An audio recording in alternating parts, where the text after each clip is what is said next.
P2G meminta pemerintah menunda pelaksanaan PTM terbatas bagi sekolah yang langgar prokes. Perhimpunan Pendidikan dan Guru P2G meminta pemerintah tak ragu-ragu menunda atau menghentikan pembelajaran tatap muka terbatas PTM terbatas bagi sekolah-sekolah yang terbukti melanggar protokol kesehatan. Hal itu merespon survei internal Kementerian Pendidikan, Kebudayaan, Riset, dan Teknologi yang menemukan lebih dari 1.300 sekolah yang menjadi klaster COVID-19 selama pelaksanaan pembelajaran tatap muka terbatas. Hal itu dikatakan Iman Zanatul Khairi, Bidang Advokasi Perhimpunan Pendidikan dan Guru P2G saat diwawancara Radio Idola dalam diskusi bertema bagaimana agar sekolah tidak menjadi klaster penularan COVID-19 pada Senin 27 September 2021.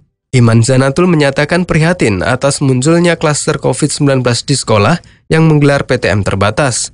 Untuk itu P2G berharap pemerintah tak ragu-ragu menunda pelaksanaan PTM di sekolah yang terbukti belum siap menerapkan prokes dengan ketat. Kita berharap ada penundaan kalau memang syarat-syaratnya belum terpenuhi, gitu. Atas munculnya klaster sekolah, kata Iman Zanatul, P2G mendorong pemerintah menjadikan cakupan vaksinasi siswa menjadi prasyarat sebelum sekolah diperbolehkan menggelar PTM terbatas. Bahwa siswa yang masuk itu harus divaksin, ternyata enggak. Tapi kami berharapnya sih tetap harus divaksin dulu. Kalau tenaga pendidik dan guru, saya kira sudah di angka yang cukup aman lah ya, di atas 70%. Nah, jadi itu kami tetap berprinsip pada vaksinasi guru, terus vaksinasi warga sekolah tentu saja. Berkaca dari munculnya klaster COVID-19, P2G juga mengingatkan pemerintah agar di tengah pandemi yang belum sepenuhnya dapat kita tanggulangi, aspek keselamatan warga sekolah menjadi hal utama.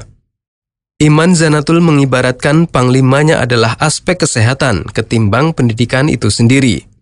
Sehingga pemerintah mestinya menggandeng pihak-pihak berkompeten dengan dunia kesehatan anak seperti Ikatan Dokter Anak Indonesia, IDAI, dalam menyusun kebijakan. Oleh sebab itu, kita tetap mengacu kepada aturan-aturan yang diberikan misalkan oleh IDAI.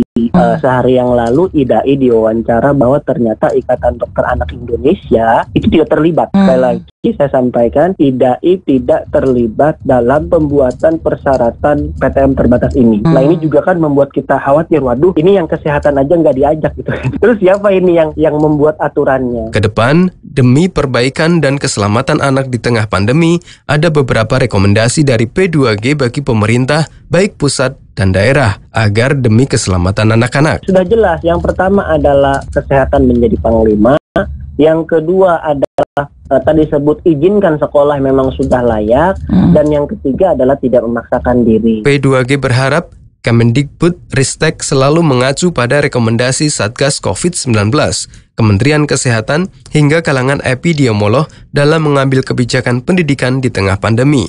Hal itu semata-mata demi menyelaraskan aspek kesehatan bisa berjalan beriringan dengan dunia pendidikan, agar anak-anak tak semakin terdampak pandemi COVID-19.